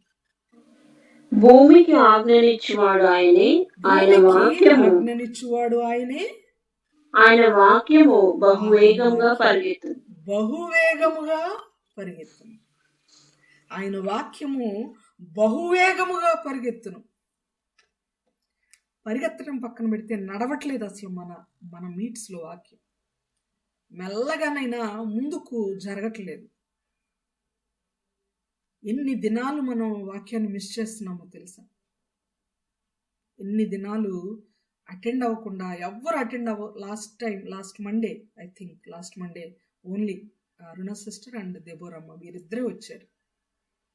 మిగిలిన ఎవ్వరూ రాకపోటును బట్టి ఎంతో ఆశతో వాక్య కొరకు జాయిన్ అయిన వాళ్ళను కూడా నిరాశతో వెనక్కి దిప్పి పంపించడం ఏమంత న్యాయంగా ఉంటుంది చెప్పండి? మనము ఆయన రాకడొచ్చే లోపు మరలా కూడుకోవాలి. మనం ఎలా ఉండాలంటే, ఒక్కసారి సరిపోవట్లేదమ్మా మాకు, ఒక్క గూగుల్ మీట్ ఈవినింగ్ ఒక గంటన్నర సరిపోవట్లేదు, మార్నింగ్ కూడా పెట్టండి మీకు అవకాశం ఉంటే అనే విధంగా ఉండాలి. ఇంకా నేను అనుకుంటున్నాను, సండేస్ జరగట్లేదు కదా, ఒక సండే స్కూల్ మినిస్ట్రీ లాగా చేద్దాం, లేక యూత్ మినిస్ట్రీ లాగా చేద్దాం, యవనస్తులకు మాత్రమే గూగుల్ మీట్ జరుపుదాం అని ఆలోచన చేస్తున్నాను. మనం పెద్దవాళ్ళమే ఇంత నీరసంగా ముందుకు నడిస్తే మనల్ని చూసి మన పిల్లలు ఏమంతా యాక్టివ్గా పనిచేస్తారు గూగుల్ మీట్స్లో. వాళ్ళేం జరుపుతారు, వాళ్ళేం ప్రార్థన చేస్తారు? మనల నుంచే కదా వాళ్ళు నేర్చుకోవాలి. ఆలోచించేద్దాం. దేవుని యొక్క వాక్యము పరుగెత్తాలి. దానికి అంత వేగం రావాలంటే మనమే, ఛానల్స్ మనమే, మీడియంస్ మనమే. ఆ యొక్క మీడియంగా, ఆ యొక్క మధ్యలో ఉండేటువంటి ఆ యొక్క మీడియంగా, ఛానల్గా మనం ఉండాలి. మాంద్యముగా మన ద్వారా వాక్యము ప్రబలాలి. కొన్ని వచనాలు చదువుకొని మనం ముగించుకుందాం ప్రియులరా. వాక్యము పరుగెత్తును. ఎంత గొప్ప మాట. ఒకవేళ పరిగెట్టట్లేదు, నీరసంగా ఉంది అంటే మనము కారణమేమో. మన యొక్క నిర్లక్ష్యము, మన యొక్క ఈ లోకానుసారమైన పనులు, ఒకవేళ కొన్నిటిని మనం జయించలేకపోతున్నామేమో. జ్ఞాపకం చేసుకుని వాటిని మనం సరి చేసుకుందాం ప్రియులరా. దేవుని యొక్క సన్నిధిలో, ఆయన యొక్క సన్నిధిలో మనం సరి చేసుకుంటే దేవుడు అన్ని విధాలా మనకి సహాయకుడు అవడానికి ఆయన రెడీగా ఉన్నాడు. వాక్యము పరుగెత్తేది గుర్తుపెట్టుకుందాం. 4వ పాయింట్. ఈ 4వ పాయింట్లో మీరు నోట్ చేసుకోండి. లాస్ట్ టైం కూడా నోట్ చేసుకున్నారు. అపోస్తుల కార్యములు 6వ అధ్యాయం 7వ వచనంలో వాక్యము ప్రబలెను అనే మాట చదువుతారు. చదవండి, చదువుకొని ముగిద్దాం. లాస్ట్ టైం కూడా చదవలేదు మనం ఈ మాటని. మనం ఏమి వివరించుకోక్కర్లేదు. వాక్యము ప్రబలెను అని ఉంటుంది. 6వ అధ్యాయము 7వ వచనం. అపోస్తుల కార్యములు 6వ అధ్యాయము 7వ వచనం.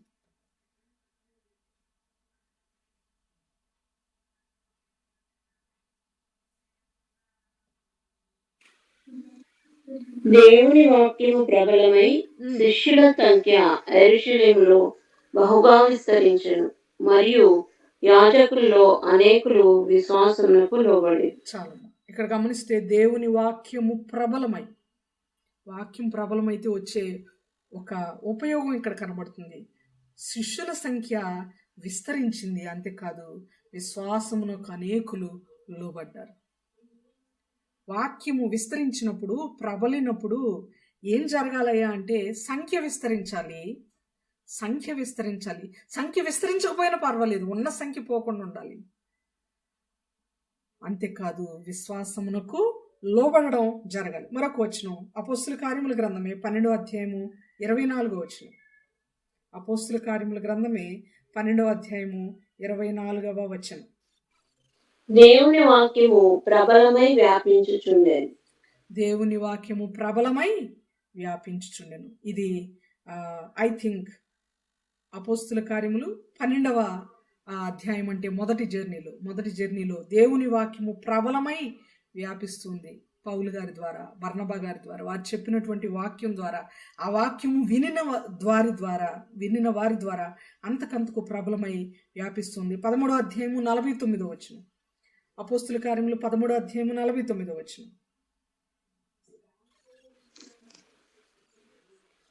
ప్రభు వాక్యం ఆ ప్రదేశం అనంతటా వ్యాపించను గాని యూదులు భక్తి మర్యాదలు గల స్త్రీలను ఆ పట్టణపు ప్రముఖులను రేపి పౌలునకు బర్నబాకును హింస కలుగజేసి వారిని తమ ప్రాంతముల నుండి వెళ్ళగొట్టారు. చాలా ఇక్కడ ఒక నెగిటివ్ సెన్స్ కూడా మనకు కనబడుతుంది.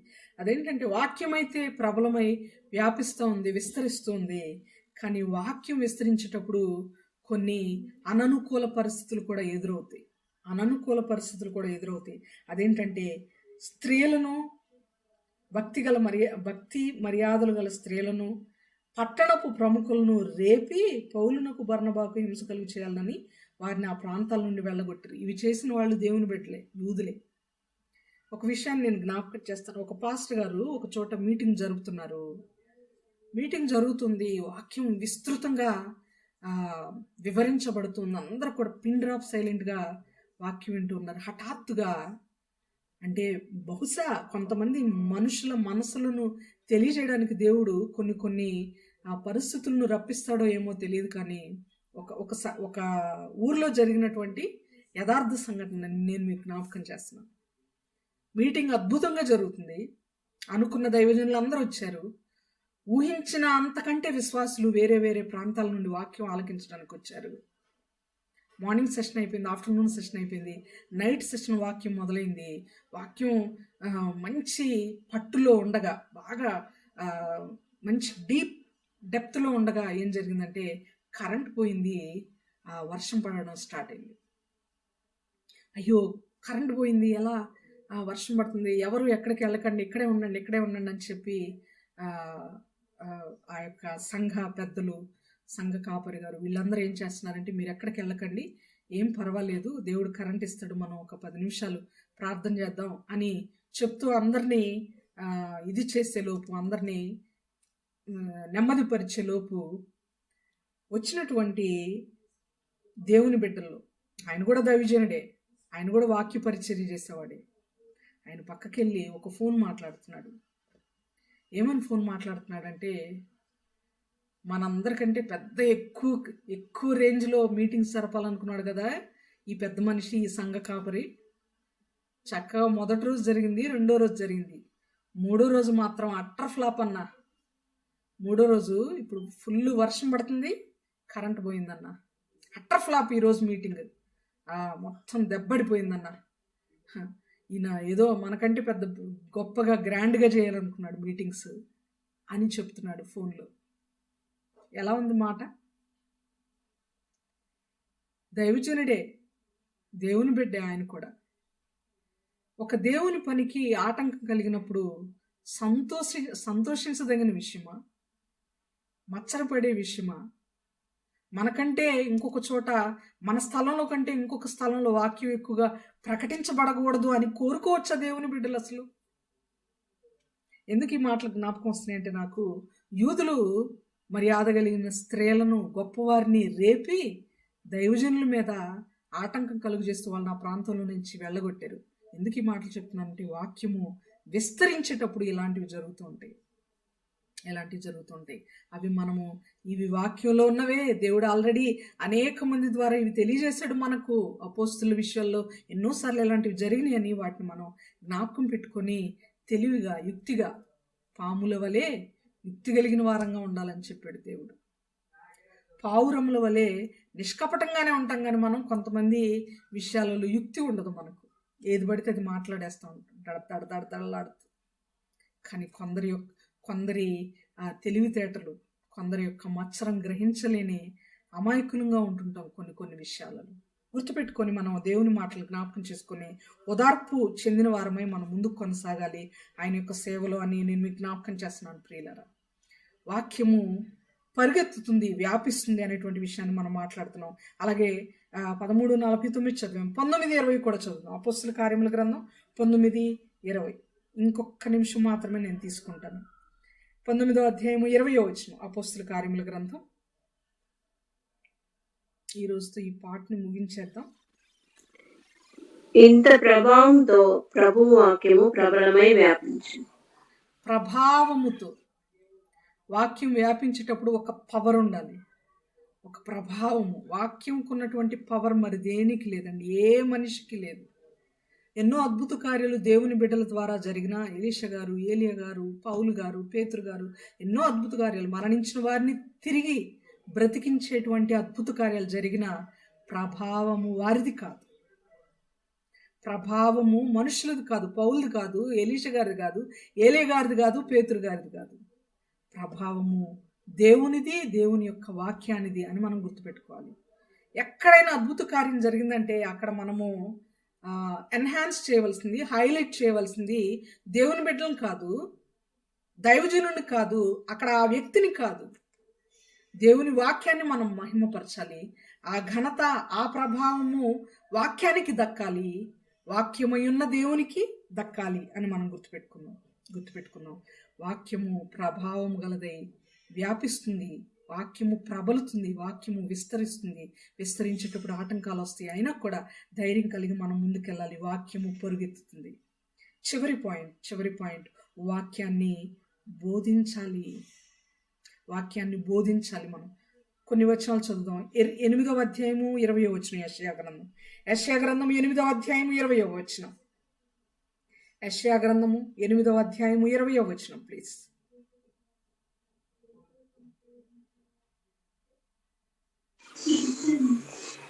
ధర్మశాస్త్రమును ప్రమాణ వాక్యమును విచారించుడి. ఈ వాక్య ప్రకారం వారు బోధించని యెడల వారికి అరుణోదయం కలగదు. అరుణోదయం కలగదు అంటే ఇక్కడ అర్థం ఏంటి? బోధించకపోతే వాక్య ప్రకారముగా ధర్మశాస్త్రమును ప్రమాణ వాక్యమును విచారించుడి. ఈ వాక్య ప్రకారము వారు బోధించని ఎడల వారికి అరుణోదయం కలగదంటే అర్థం ఏంటండి? మంచి సన్ రైజ్ ఉండదనా? లేకపోతే మార్నింగ్ అనేది వాళ్ళకు ఉండదనా? ఏంటి అర్థం? అరుణోదయం చూడరు అంటే ఏంటి అర్థం?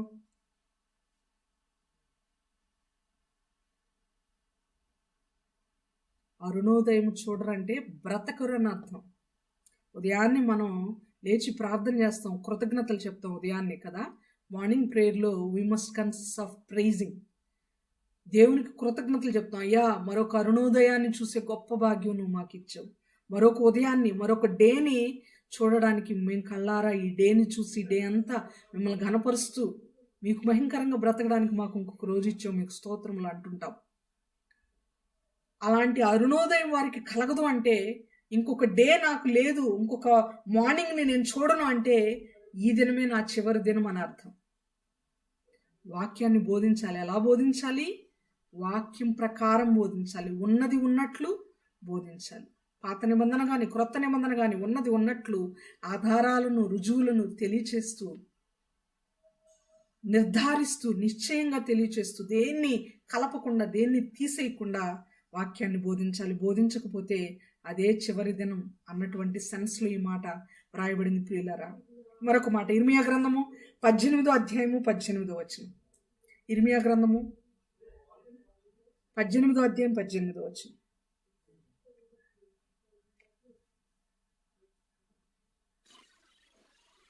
అప్పుడు జనులు ఇర్మియా విషయమై యుక్తిగల యోచన చేతం రండి. యాజకుడు ధర్మశాస్త్రం వినిపించక మానడు, జ్ఞాని యోచన లేకుండా నుండడు, ప్రవక్త వాక్యం చెప్పక మానడు. వాని మాటల్లో చాలు సిస్టర్, చదవండి. వాని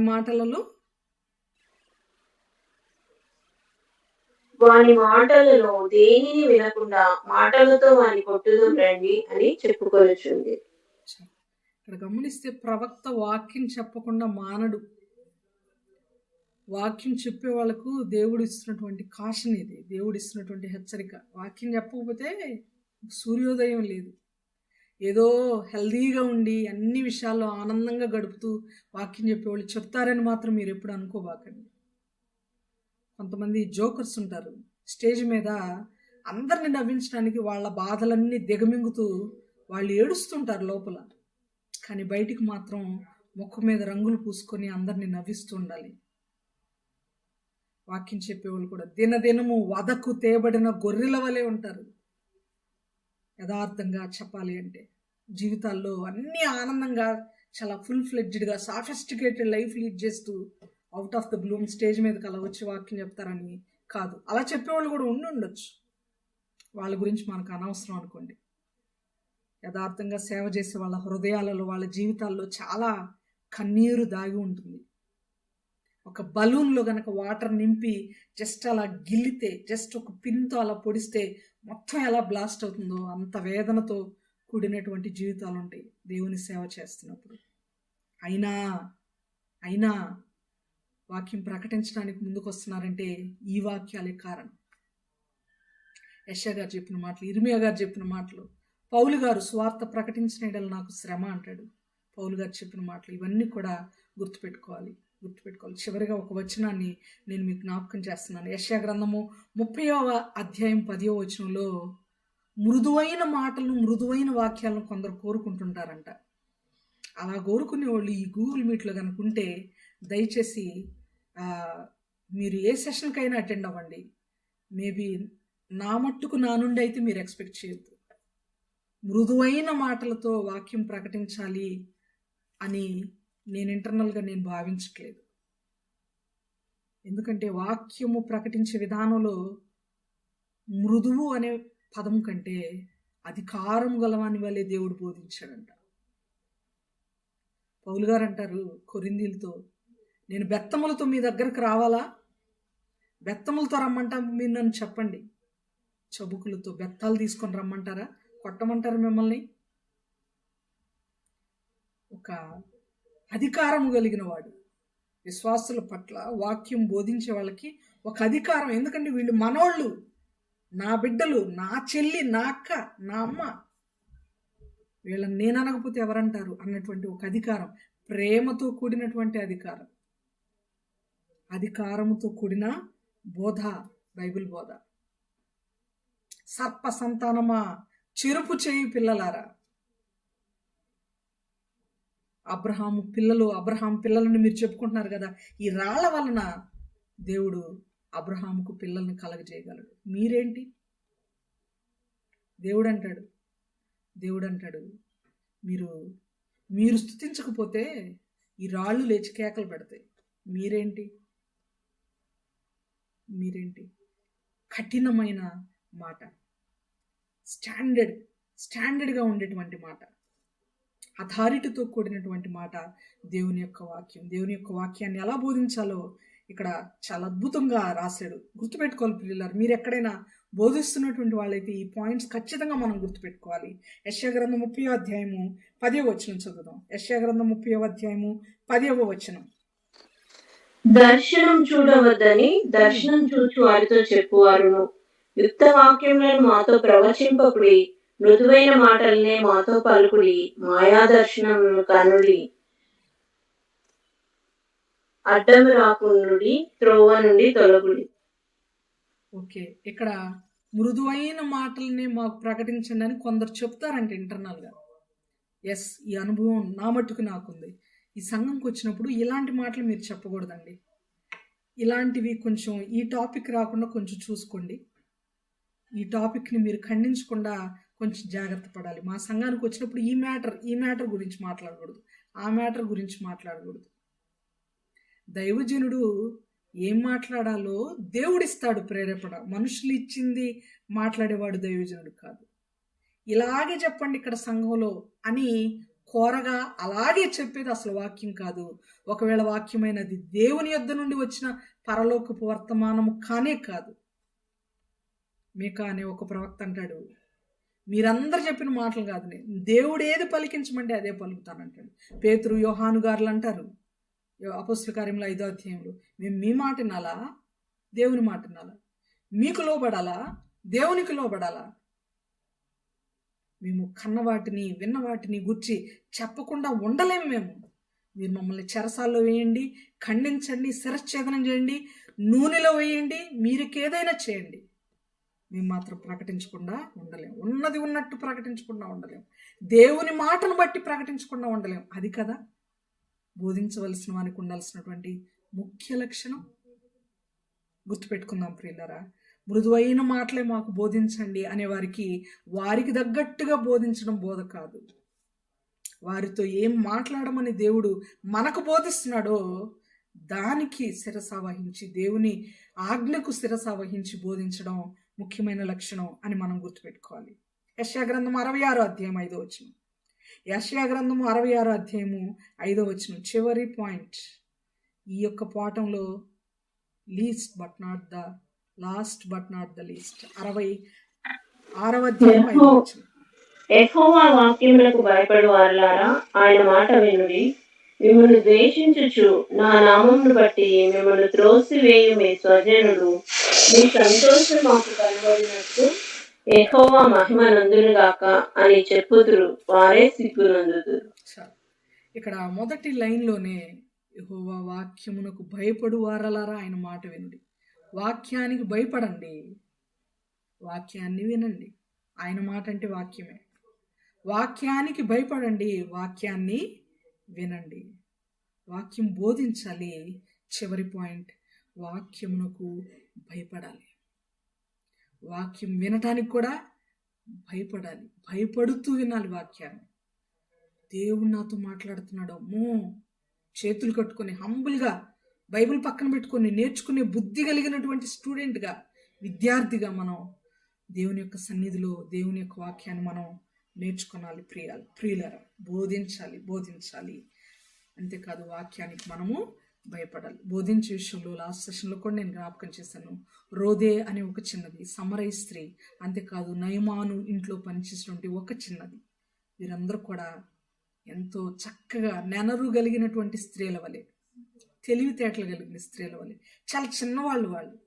అసలు సమరయ స్త్రీ అయితే పెద్ద మంచి పేరు కూడా లేదు ఆమెకి, కానీ ఒక మంచి పాయింట్ని ఆమె లేవనెత్తింది ప్రభు సన్నిధిలో. మేము ఇక్కడ బోధిస్తాము, ఇక్కడ వాక్యాన్ని ఆలకిస్తాము, ఇక్కడ ఆలకిస్తాం కదా, ఇక్కడ ఆరాధిస్తాము దేవుణ్ణి, మీరేమో అక్కడ ఆరాధిస్తారు, అసలు ఎక్కడ ఆరాధించాలి అని క్రైస్తవ సమాజంలో, క్రైస్తవ జనరేషన్లో ఒక వినూత్నమైన మలుపును రేకెత్తించింది సమరయులకు యూదులకు మధ్యలో అని. అప్పుడు దేవుడు ఆమెతో చాలా చక్కగా అన్నాడు. ఎందుకంటే దేవుడు జ్ఞానులకే జ్ఞాని, అసలు ఆయనే జ్ఞానము నేనే, జ్ఞానాధారము నేనే అన్న మన దేవుడు, అమ్మా నువ్వెక్కడ ఆరాధిస్తావు, మేము అక్కడ ఆరాధిస్తాం కాదు, అక్కడ ఇక్కడ ఆరాధించడం కాదు, హృదయపు లోతుల్లో ఆయన ఆరాధించాలి అని చెప్తూ ముగింపుగా ఆయన అన్నాడు 4:24-25 వచనాల్లో యోహాను సువార్తలో, దేవుడు ఆత్మ గనుక ఆయనను ఆరాధించేవారు ఆత్మతోనూ సత్యముతోనూ ఆరాధించాలి. యెరూషలేములోన, కొండ మీద, కొండ కింద, లోయలోన, బావి దగ్గర, మరొక చోట, వీధిలోన కాదు, గుండె లోతుల్లో ఆయన ఆరాధించాలి. ఆమె అడిగినటువంటి వినూత్నమైనటువంటి ప్రశ్నకు క్రైస్తవ సమాజాలన్నీ మెడవంచి చేయాల్సినటువంటి ఒకే ఒక పని, ఆత్మతో సత్యముతో ఆయన ఆరాధించాలి. మ్యూజిక్ బ్రాండ్ లేకపోయినా పర్వాలేదు, ఆర్కెస్ట్రా లేకపోయినా పర్వాలేదు, సింగింగ్ ట్రూప్ లేకపోయినా, కోరస్ లేకపోయినా పర్వాలేదు, ఆత్మ సత్యము రెండూ ఉండాలి. ఆత్మీయంగా ఆరాధించాలి. మనము మన ఆరాధనలో సత్యం ఉండాలి. దేవుడిచ్చినటువంటి వినూత్నమైన జవాబు, ఆమె ప్రశ్నకు ఒక మేకు దిగగొట్టినట్టుగా, హీ నెయిల్డ్ దట్ ఆన్సర్. ఎంత అద్భుతమైన మాట అంటే, ఆత్మతో సత్యముతో ఆరాధించాలి. మనం యాక్షన్తో ఆరాధిస్తున్నాం, మన బాడీ లాంగ్వేజ్ని కదిలిస్తూ ఆరాధిస్తున్నాం. మనము దేవునికి ఇష్టమైన పద్ధతిలో ఆరాధించట్లేదు. మనము we're changing our body language, we're changing our attitude in the presence of the Lord.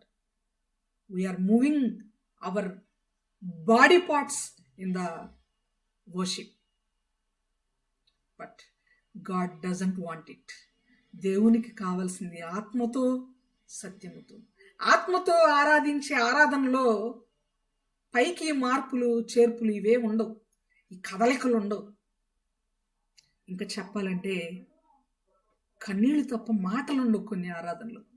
మూలుగు తప్ప మాట పలకడానికి కూడా కుదరదు ఆరాధనలు. మనం చేసిన తప్పిదములు, మన మన అభిమతము, మన యొక్క లోపము, మన యొక్క పాపము, మన యొక్క అవిధేయత, దేవుణ్ణి మనం ఎంతగా గాయపరిచామో ఆ దినమంతా, ఆ వారమంతా మనం బ్రతికిన విధానము నిజంగా హృదయపూర్వకంగా మనము ఒక పానార్పణముగా పోయబడి ఆయన సన్నిధిలో ఆయన ఎదుట మోకరించి ఆయన ఆరాధిస్తున్నప్పుడు there will be no words. డాన్స్లు ఎలా వస్తాయి? ఎలా కదలగలం? ఆత్మతో సత్యముతో ఆరాధించాలి. ఒక క్రమం ఉండాలి, ఒక డిసిప్లిన్ ఉండాలి, ఒక మర్యాద ఉండాలి, ఒక మర్యాద ఉండాలి. మన స్టేజ్ల మీద డాన్సులు చేయట్లేదు. దేవుని ఇష్టానుసారంగా, దేవుడు ఒక సెలబ్రిటీ అయితే ఆయన్ని ఇంప్రెస్ చేయడానికి మనం డాన్సులు చేయట్లేదు. గుర్తుపెట్టుకోవాలి క్రైస్తవ సమాజం. మన ఇష్టానుసారంగా బిహేవ్ చేయడానికి దేవుని సన్నిధి సామాన్యమైనది కాదు. ఆయన ప్రెజెన్స్ ఉంది, ఆయన ఉన్నాడు అక్కడ. ఆయన ఆసీనుడు అయి ఉన్నప్పుడు ఆయన ముందు మన బాడీ లాంగ్వేజ్ ఎలా ఉండాలి? కిన్నుడనైతిని అంటాడు దానియేలు గారు. నేను ఆ దర్శనాన్ని చూసేటప్పుడు, దేవుడు నాతో మాట్లాడుతున్నప్పుడు కిన్నుడనైతిని, మాట పలుకు లేకుండా పడిపోయాను నేను. మన ఇష్టం కాదు ప్రియులారా. ఆరాధించుట ఆత్మతో సత్యముతో చేసేటువంటి ఆరాధన. ఆత్మ సత్యము, వాక్యమై ఉన్న దేవునికి భయపడే విధానము మన ఆరాధనలో ఆ విధంగా ఉండాలి. నిజమైన ఆరాధనకు అబ్జర్వేషన్ తెలుసుకున్నటువంటి ఆమె, నిజమైన ఆరాధన అంటే ఏంటో గ్రహించినటువంటి సమరయ స్త్రీ చక్కగా బోధించింది, అద్భుతంగా బోధించింది. ఊర్లో వాళ్ళు అనేకులు మారారు ఆమె బోధ వలన. కానీ బోధించక ముందు ఆమెకు అంత మంచి పేరు లేదు. ఊర్లో కొనియాడబడే స్త్రీ కాదు ఆమె, కానీ ఒక మార్పును తీసుకొచ్చింది. రోదే కూడా ఒక చిన్నదే. దేవుని బిడ్డలైన వారికి సరిగ్గా వినడం ఏందో నేర్పించింది రోదే. ఒక రాజుకు మార్పును తీసుకొచ్చే విధంగా ధైర్యంగా చెప్పింది ఒక చిన్నది నయమాను దగ్గర. వాక్యం అంటే అదండి.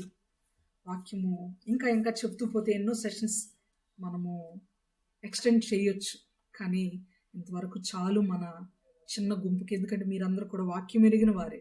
ఇవన్నీ మీకు తెలియదని కాదు, జస్ట్ మనం జ్ఞాపకం చేసుకుంటున్నాం. ఎంత విలువైన వాక్యాన్ని మనం విలువగా కాపాడుకుందాం, విలువగా ఈ వాక్యంలో మునిగి తేలుదాం, విలువగా ఈ వాక్యంతో స్నానం చేద్దాం, విలువైనటువంటి వాక్యంతో మనము అనుదినము పెంపారుచు ఆయన సన్నిధిలో ఇది దొరికేటప్పుడే, వాక్యం దొరికేటప్పుడే దాన్ని భద్రం చేసుకుంటూ, వాక్యానికి భయపడుతూ, దాన్ని రుచి చూస్తూ మనము మన ఆత్మీయ జీవితంలో ముందుకు కొనసాగుదామని మీ అందరితో పాటు మనందరం కూడా ఒక మంచి తీర్మానం కలిగి వాక్యం పట్ల ఒక ఉన్నతమైన లక్ష్యం కలిగి మనం ముందుకు కొనసాగాలని ప్రభు పేరిట మనందరం కూడా హెచ్చరింపబడుతున్నాం. దేవుడి కొద్ది మాటలు మనందరి వినికిడిలో దీవించి ఆశీర్వదించును గాక. ఆమెన్. ప్రేరేపించబడిన వారు ఒకరు ప్రార్థించినట్లయితే